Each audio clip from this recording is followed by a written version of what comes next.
Good afternoon guys. Adani group और माधवी जी का जो कि सेबी की चेयरपर्सन रह चुकी थी, उनका रिप्लाई आ चुका है हिंडनबर्ग के लिए। फटाफट से डिस्कस कर लेंगे।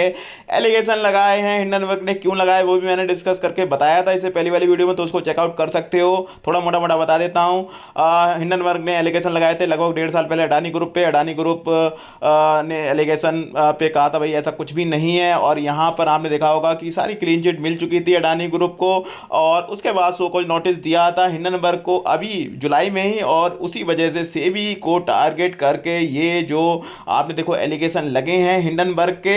और यहाँ पर फिर से सफाई आ गई है जो सेबी की चेयरपर्सन रह चुकी माधवीपुरी जी की। उन्होंने ये बताया कि सारे जो आरोप हैं वो बिल्कुल ही फेक हैं, बिल्कुल गलत हैं, और इसमें हमारा कुछ भी नहीं है। और ये सारे आरोप इसीलिए लगाए गए हैं क्योंकि भाई जो नोटिस जारी किया था उसी वजह से ये सारा कुछ हुआ है। अब थोड़ा सा और डीपली में देख लेते हैं क्या कहा है माधवी जी ने। तो माधवी जी ने कहा है कि भाई जो भी ये आरोप लगाए गए हैं वो बिल्कुल ही गलत हैं, बिल्कुल भी हम इसको खंडन करना चाहेंगे। और उन्होंने बताया हमारी जो भी फाइनेंशियल चीज़ें हैं सारी बिल्कुल ओपन हैं, इसमें कुछ भी ऐसा नहीं है। हमने पहले ही सेबी को सारी चीज़ें बता रखी हैं। ऐसा नहीं है कि कोई भी चीज़ें हमने छुपा के रखी हुई हो, या कोई भी ऐसे फाइनेंशियल हमारी चीज़ें हों जो हमने जिसके बारे में हमने बताया नहीं है। और अगर ऐसी कुछ है भी तो हम उसको बिल्कुल सामने रखेंगे और सारी चीज़ें हम बताएंगे। ये एक मोटी मोटी चीज़ मैंने आपको बता दी है, बाकी आप डिटेल में पढ़ सकते हैं, मैं टेलीग्राम ग्रुप पे पोस्ट कर दूंगा। और इसके अलावा अगर इन्होंने कहा है ये दुर्भाग्यपूर्ण है कि हिंडनबर्ग रिसर्च जिसके खिलाफ सेबी ने परिवर्तन कार्रवाई की है और कारण बताओ नोटिस जारी किया है ने, इसके जवाब में हमारे चरित्र हनन का प्रयास किया, या मतलब जो भी है हमें बदनाम करने की कोशिश की है ऐसे एलिगेशन लगा के। तो ये तो आ गया माधवी जी का बयान। इसके अलावा देखोगे तो हिंडनबर्ग रिपोर्ट पे आप देखोगे यहाँ पर अडानी ग्रुप के स्पोक पर्सन ने भी अपना जवाब दिया है। इन्होंने कहा है जो लेटेस्ट एलिगेशन लगाए हैं हिंडनबर्ग ने वो भी मलीशियस हैं और manipulative selection of publicity available information to arrive at pre determinate conclusion. और मतलब आपको पता ही है इन्होंने भी पूरी यही बात कही है कि जो सारी चीज़ें बताई गई हैं कि भाई जो ऑफशोर कंपनी है और बाहर आपको पता है सेल कंपनियां जो अडानी ग्रुप की हैं, वो ऐसा कुछ भी हमारा नहीं है, सारा कुछ बिल्कुल ही क्लीन है। और हमने सारी चीज़ें सेबी से भी हमें क्लीन चिट मिल चुकी है। आपको पता है सुप्रीम कोर्ट से भी 2023 में हमें हमारे फेवर में आया है, और ऐसा कुछ भी है नहीं। और ये केवल एक आपको देखना मतलब अडानी ग्रुप का कहना है कि भाई ये सारी चीज़ें बस इसीलिए कराया गया है क्योंकि भाई कि जो भी हैं मतलब वो देखना नहीं चाहते अडानी ग्रुप को, और उसके पीछे हो सकता है कौन सी चीज़ें हैं वो तो आने वाला टाइम बताएगा, ठीक है। और बाकी ये चीज़ें चलती रहती हैं, मैं तो ज़्यादा इनको लेके सोचता नहीं हूँ। और ये भी कहा था हिंडनबर्ग ने कि भाई ये गवर्नमेंट जब तक है तब तक तो ये चीज़ें नहीं होंगी क्योंकि काफ़ी सारा पैसा लगा रखा है। आप देखो गवर्नमेंट फंड्स का, LIC वगैरह का, SBI का, तो कुछ भी यहाँ पे खुलासा खुद नहीं करेंगी। बट मुझे ऐसा लगता है कि पर्सनली कोई भी बाहर का आदमी आके हमें क्या बताएगा कि हमें क्या करना है क्या नहीं करना है। चाइना वगैरह में आपको पता है ऐसी जैसी रिपोर्ट वगैरह को तो बैन करके रखा हुआ है, ठीक है।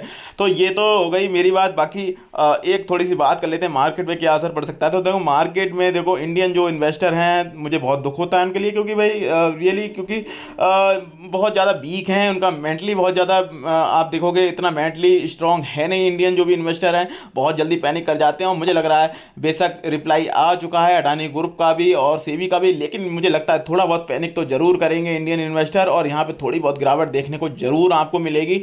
और क्योंकि इंडियन इन्वेस्टर का जो नेचर है वो इसी तरीके का है। मैं ऐसा कोई क्रिटिसाइज नहीं कर रहा हूँ या मतलब कोई मेरा ऐसा कोई बट मैं बहुत दिनों से आपको पता है मार्केट को मैं टाइम दे रहा हूँ, तो मुझे पता है किस तरीके से क्या चीज़ें होती हैं। तो मुझे लगता है कि इंडियन इन्वेस्टर बहुत जल्दी आपको पता है पैनिक कर जाते हैं, और चाहे खबर रुक नहीं सकते, मतलब देखते हैं भाई क्या होता है, लेट्स सी। वो नहीं है उनके पास अप्रोच है, बस तुरंत से एकदम से पैनिक कर जाएंगे, अरे अब पता नहीं क्या हो गया, कहीं पता ना डूब ना जाए। पिछली बार भी एलिगेशन लगे थे, इतने इतने गिर गए थे स्टॉक, उसके बाद भी फिर रिकवरी कर ली थी। तो इसमें कुछ भी बात नहीं है, और मुझे लग रहा है वो तो गिरावट अब होने से रही, काफ़ी ज़्यादा तो पहली गिरावट हो चुकी थी।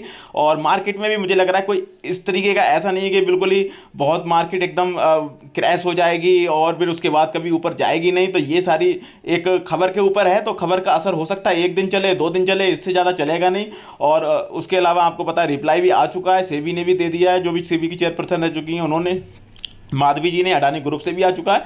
तो मुझे लग रहा है काउंटर कर दिया इन लोगों ने भी, तो ओवरऑल बैलेंस हो चुका है और ज़्यादा गिरावट मैं एक्सपेक्ट कर नहीं रहा हूँ। अब इंडियन इन्वेस्टर अगर ज़्यादा पैनिक हो जाए तो वही उनकी बात रही। तो वो तो जाने, ठीक है, तो मार्केट खुलेगी तब बताएंगे भाई।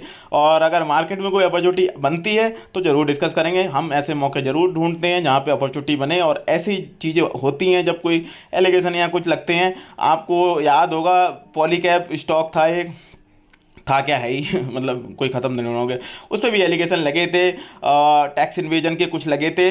4,000 के आसपास गया था, दोबारा पीछे मुड़ के नहीं देखा, पता ही नहीं चला वो कहाँ क्या खबर थी, क्या नहीं हुआ क्या नहीं हुआ, बाद में क्या निकल के आया, और उसके बाद मौका कभी मिला नहीं, अभी 6,000 के ऊपर चला।